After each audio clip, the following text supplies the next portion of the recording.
अस्सलाम वालेकुम। Lambert Beer law. असल में लैम्बर्ट एक लेदर साइंसदान है, बियर एक लेदर साइंसदान है। दोनों ने अपने अपने लाज दिए थे, फिर दोनों लाज को मिला के एक लॉ बनाया गया जिसको हमने नाम दिया लैम्बर्ट बियर्स लॉ। अच्छा, यहाँ पे याद रखिएगा, हमने प्रीवियस लेक्चर के अंदर लैम्बर्ट लॉ और बियर लॉ लेदर लेदर थोड़ा थोड़ा इनकी इंट्रोडक्शन किया था। वही बात थोड़ी सी यहाँ पे कर लेते हैं। असल में लैम्बर्ट लॉ सिर्फ और सिर्फ लैम्बर्ट लॉ डिस्कस करना है और इसकी जो मैथमेटिकल डेरिवेशन है वो सारी की सारी डिस्कस करनी है और कुछ भी नहीं हमने करना। चलिए, सबसे पहली बात हमारे पास लैम्बर्ट ने सिंपल सी बात कही, कहता है अगर पाथ डिफरेंस बढ़ता है तो एब्जॉर्बेंस बढ़ जाती है। सिंपल सी बात। कहता है मेरे पास एक कंटेनर है, ये वाला, ये एक कंटेनर है, इसका पाथ डिफरेंस इतना, यानी इतना मोटा है। जितना मोटा होगा जिसके अंदर से लाइट गुजर के जाएगी उसको पाथ डिफरेंस का नाम दे रहे होते हैं। अब यहाँ से लाइट गुजरी है, गुजरने के बाद मैंने 3 रेडिएशन गुजारी है, 3 रेडिएशन में से एक रेडिएशन जज़ब हो गई है, 2 आगे आ गए। मैंने कहा 1 रेडिएशन एब्जॉर्ब। इसके बाद मैंने क्या किया, सैम्पल सोल्यूशन लिया है, लेकिन मैंने यह वाला थोड़ा सा मोटा कर दिया यहाँ पे। अब पाथ डिफरेंस बढ़ा दिया है।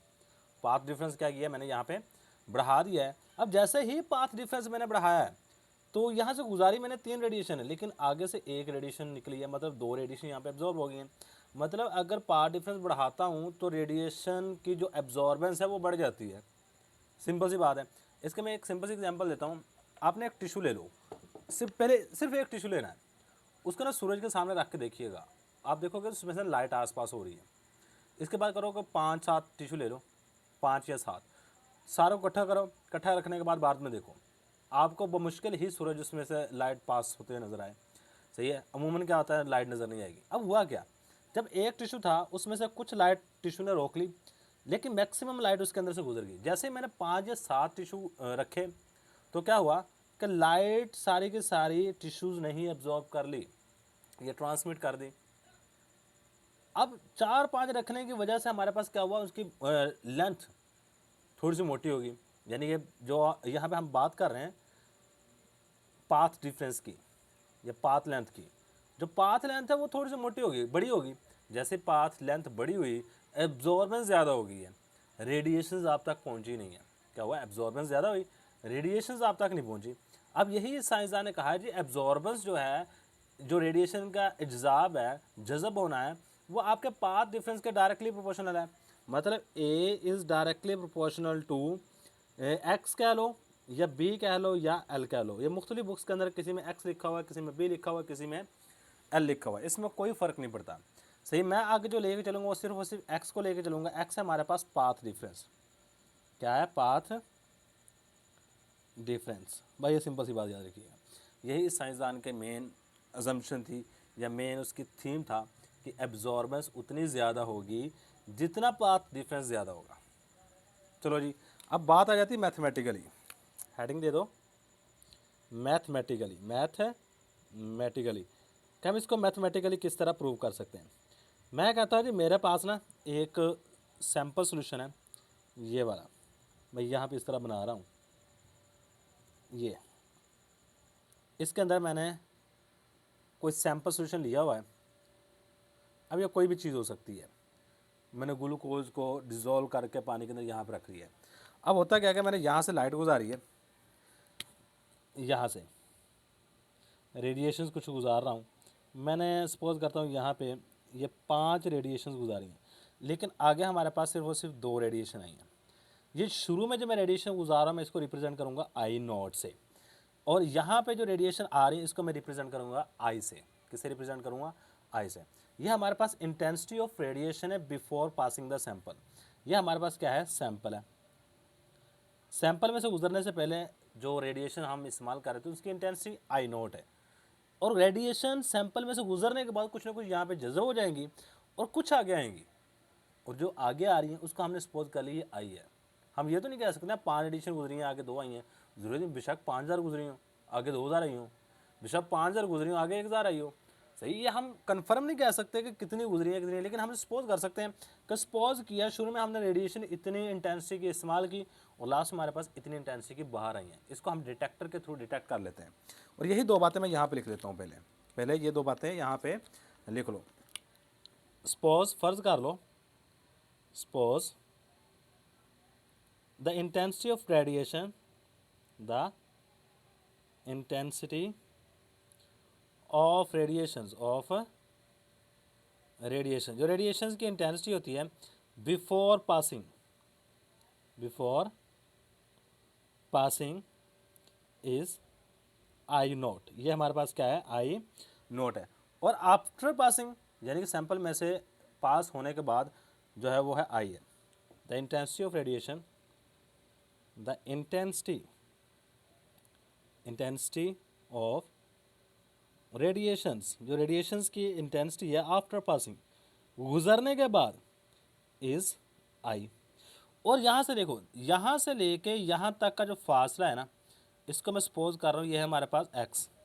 क्या है, x। द पाथ लेंथ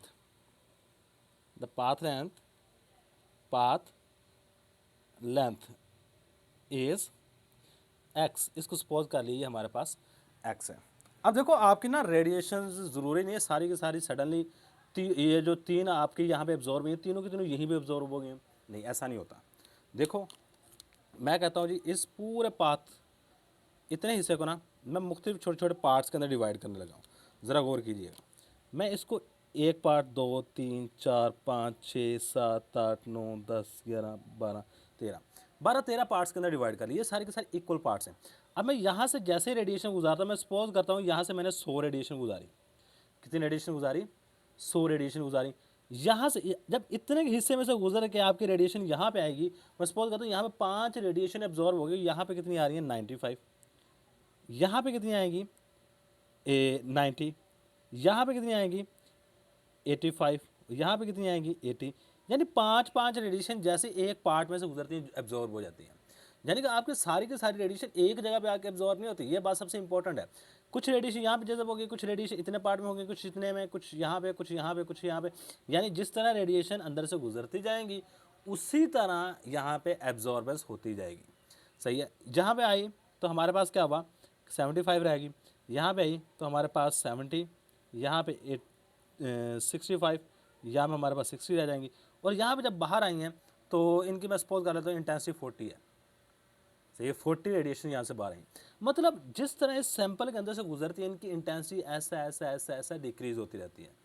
तो मैं यहाँ पे मालूम करूँगा डिक्रीज इन इंटेंसिटी पर unit length.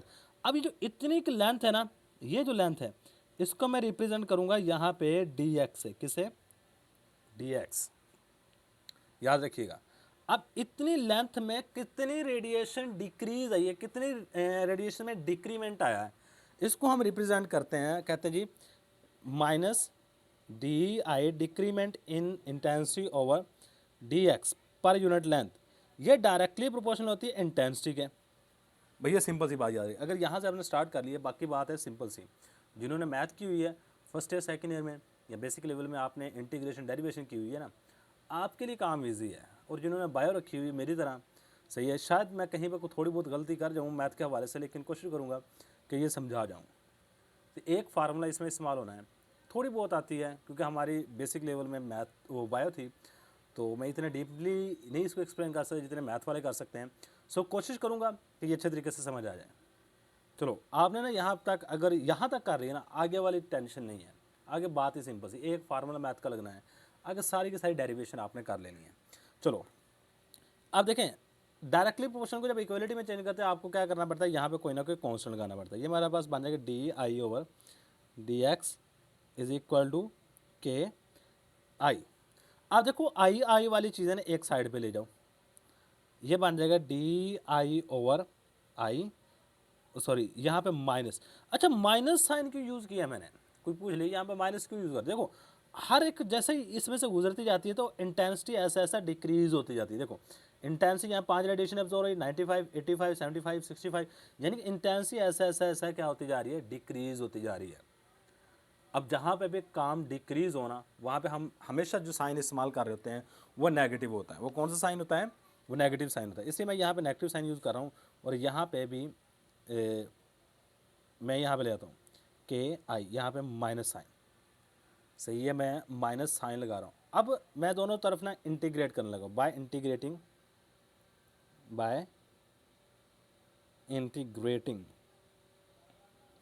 The above equation, above equation ऊपर वाली इक्वेशन को ना इंटीग्रेट करने लगा हूँ। अब देखिएगा इंटीग्रेट करते किस तरह। इंटीग्रेशन का जो साइन होता है ना, ये याद रखिएगा, ये कुछ इस तरह का होता है। ये हमारे पास डी आई ओवर आई इस साइड पे माइनस यहाँ पे के आई ले ली, ये हमारे पास सॉरी डी एक्स इस साइड पे जाएगा, कहाँ पे के आई आ गया, तो यहाँ पे के आई ही रहेगा। यहाँ क्योंकि डी एक्स हम उठा के इस साइड पे लेके गए हैं, तो यहाँ पे बच्चा डी एक्स आएगा, के डी एक्स, बस ये सिंपल सी बात याद रखी। और एक और बात याद रखनी है आपने कि जो कांस्टेंट चीज़ होती है ना, मैं इसको दोबारा फिर एक दफ़ा लिख लेता हूँ, D I over I is equal to minus K D X. जो कांस्टेंट चीज़ होती है ना, उसकी इंटीग्रेशन नहीं होती, उसकी कभी भी इंटीग्रेशन नहीं होती, वो वैसे की वैसी आ जाती है। ये इसलिए मैंने कांस्टेंट को के, क्योंकि हमारे पास प्रोपोर्शनैलिटी कांस्टेंट है, इसलिए मैंने क्या कि इसको यहाँ से बाहर निकाल के लिख दिया। सही, ये सिंपल सी बात याद रखिएगा। अब इसके बाद ना हमारे पास नेक्स्ट चीज़ क्या आती है, इसको इंटीग्रेट करोगे ना, तो यहाँ पे एक फार्मूला लगता है, ये वाली चीज़ हमारे पास अगर इंटीग्रेशन हो, ऊपर भी डी आई और नीचे हमारे पास वही चीज़ हो, तो यहाँ पे एक फार्मूला नेचुरल लॉग ऑफ आई बन जाएगा। क्या बनेगा? नेचुरल लॉग ऑफ आई। ये चीज़ बराबर होती है माइनस के एक्स प्लस सी। जब डी एक्स की इंटीग्रेशन करोगे, ये हमारे पास एक्स प्लस सी आएगा, के पहले से मौजूद है, तो एक्स प्लस सी, सी क्या हमारे पास कोई भी कांस्टेंट हो सकता है, इसकी वैल्यू हम यहाँ पे मालूम कर लेंगे। देखो अगर हमारे पास वैल्यू होती है एक्स की ज़ीरो, क्या हो, अगर हमारे पास एक्स की वैल्यू ज़ीरो हो तो क्या होता है, if X is equal to zero.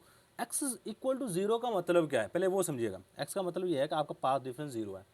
खुद सोचो, जब पाथ डिफरेंस जीरो होगा तो आपकी तो रेडिएशन एब्जॉर्ब भी नहीं होगी, जितनी रेडिएशन यहाँ से जाएंगी उतनी रेडिएशन बाहर आ जाएंगी, यानी कि जो हमारे पास शुरू में रेडिएशन आएंगी वो इतनी होंगी। सो अगर हम x इक्वल टू ज़ीरो के बराबर रखते हैं तो देन तो हमारे पास जो i होता है ना, ये आई नॉट के बराबर हो जाता है। ये वैल्यूज इक्वेशन के अंदर पुट कर दो। इसको मैं इक्वेशन नंबर 1 देता हूँ। Putting in equation number 1, putting in equation number 1, equation number 1 के अंदर पुट करने से देखो हमारे पास natural log of I, I की जगह पे क्या आ जाएगा, I natural log of I naught is equal to minus K X की जगह पे ज़ीरो प्लस सी, यहाँ पे C is equal to natural log of I naught. ये हमारे पास कांस्टेंट की वैल्यू आ गई है। अब इस कांस्टेंट की वैल्यू को उठाओ, इक्वेशन नंबर 1 में पुट कर दो, by putting the value of c is equal to natural log of I naught in equation number 1। Equation number 1 के अंदर ये वैल्यू पुट करने लगे। ज़रा गौर कीजिएगा, इक्वेशन नंबर 1 में जब ये पुट करेंगे तो हमारे पास बन जाएगा natural log of I is equal to minus K X plus C की जगह पुट करनी है, सी हमारे पास बराबर है natural log of I not. अब इस वैल्यू को उठा के इस साइड पे ले जाओ, इसको उठाओ, इसको उठाने के बाद आप किस साइड पे ले जाओ, दूसरी साइड पे। अब जैसे ही आप इसको दूसरी साइड पे लेके जाओगे ना, तो ये हमारे पास बन जाएगा नेचुरल लॉग ऑफ आई। देखो यहाँ पे प्लस का, इस साइड पे आएगा minus natural log of I naught, ये बराबर आ जाएगा के एक्स के। अब माइनस को ख़त्म करना है मैंने, यहाँ पे इस साइड से जाके मल्टीप्लाई, दोनों साइडों पे माइनस से मल्टीप्लाई करूँगा, तो ये बन जाएगा नेचुरल लॉग ऑफ आई, ये बन जाएगा प्लस का natural log of I not, और ये बन जाएगा के एक्स। ये हमारे पास क्या बन जाएगा, के एक्स। अब इन दोनों को थोड़ा सा रीअरेंज करूँगा ना, तो इसको प्लस को इस साइड पे ले जाओ, माइनस को इस साइड पे ले जाओ, ये बन जाएगा natural log of I not minus natural log of I is equal to K X. अब देखो एक ना लोगार्थम का रूल होता है, अगर दो चीज़ें माइनस में हों, इसको आप एक ही कॉमन लोगार्थम में लेके जाना चाहते हो तो इनको ऊपर नीचे रख लेते हो, इसको डिवाइड कर देते हैं। Natural log of I not over I is equal to K X. और ये बात मैंने पहले लेक्चर के अंदर जहाँ पे एब्जॉर्बेंस की बात की होगी ना, मैंने बताया होगा कि एब्जॉर्बेंस जो होती है वो बराबर होती है natural log of I not over आई के। ये बात आपने याद रखनी है, खुद याद रखनी है कि absorbance is always equal to I not over I, natural log of I not over I. सही है। अगर सॉरी अगर आप नेचुरल लॉग को अगर चेंज करना चाहते हैं ना लोगार्थम में, तो वो भी आप कर सकते हो। इसको करने के लिए आप क्या यहाँ पे करना क्या पड़ेगा कि सिंपल आपने यानी कि नेचुरल लॉग जो होता है वो हमारे पास बराबर होता है 2.303, ये वाला लॉग। सही है, ये सिंपल लॉग है, इसको लॉग ऑफ 10 बेस का लॉग कह रहे होते हैं। चलिए यहाँ पे ना अब ये वाली पहले नेचुरल लॉग को 10 बेस वाले लॉग में चेंज कर लेते हैं। तो क्या करना पड़ेगा, यहाँ पे देखो नेचुरल लॉग बराबर है 2.303 लॉग के, तो मैं इसको चेंज करने लगा हूँ नेचुरल लॉग को सिंपल लॉग में। तो ये हमारे पास आएगा 2.303 log of I not over I is equal to K X. मैं ये वाली वैल्यू उठा के दूसरी साइड पे लेके जाने लगा हूँ। ये हमारे पास बन जाएगा log of I not over I is equal to K over 2.303 X. और याद रखिएगा ये जो हमारे पास log of I not over I होता है ना, ये बराबर होता है एब्जॉर्बेंस के। ये मैंने पहला लेक्चर दिया था, आई थिंक पहला नहीं, ये इसी स्पेक्ट्रोस्कोपी वाली स्पेक्ट्रोस्कोपिक टेक्निक के अंदर कोई 5वां 6वां लेक्चर होगा। सही है, एब्जॉर्बेंस के रिलेटेड। एब्जॉर्बेंस का फार्मूला हमारे पास ये होता है log of I not over आई। अब आप इसके अलावा एक और चीज़ भी चेंज कर, देखो ये भी कांस्टेंट है, ये नीचे वाला नंबर भी कांस्टेंट है, इसकी जगह पे आप एप्सिलॉन नॉट रख लो। ये हमारे पास 2.303 के बराबर होगा। जैसे आप पुट करो ये हमारे पास बन जाएगा A is equal to epsilon naught X. और ये हमारे पास चीज़ें आ गई। ए से मुराद क्या है, ए से मुराद है एब्जॉर्बेंस, एब्जॉर्बेंस। एक्स से क्या मुराद है, एक्स से मुराद पाथ लेंथ है, पाथ लेंथ। और ये जो मैंने इसको कहते हैं एक्सटिंक्शन कोफिशिएंट या मोलर एब्जॉर्प्टिविटी। ये क्या है, मोलर एब्जॉर्प्टिविटी। ये हमारे पास मोलर एब्जॉर्प्टिविटी है। ये सिंपल सी बातें याद रखिए, ये था ये हमारे पास लैम्बर्ट लॉ। ये सिर्फ अभी लैम्बर्ट लॉ को एक्सप्लेन किया, A is equal to epsilon naught X, sorry epsilon X. ये सारी की सारी चीज़ें देख लीजिएगा, यही हमारे पास आज के लेक्चर में। थैंक्स फॉर वॉचिंग, अल्लाह हाफिज़। इसका एक स्क्रीनशॉट लाजमी ले लीजिएगा।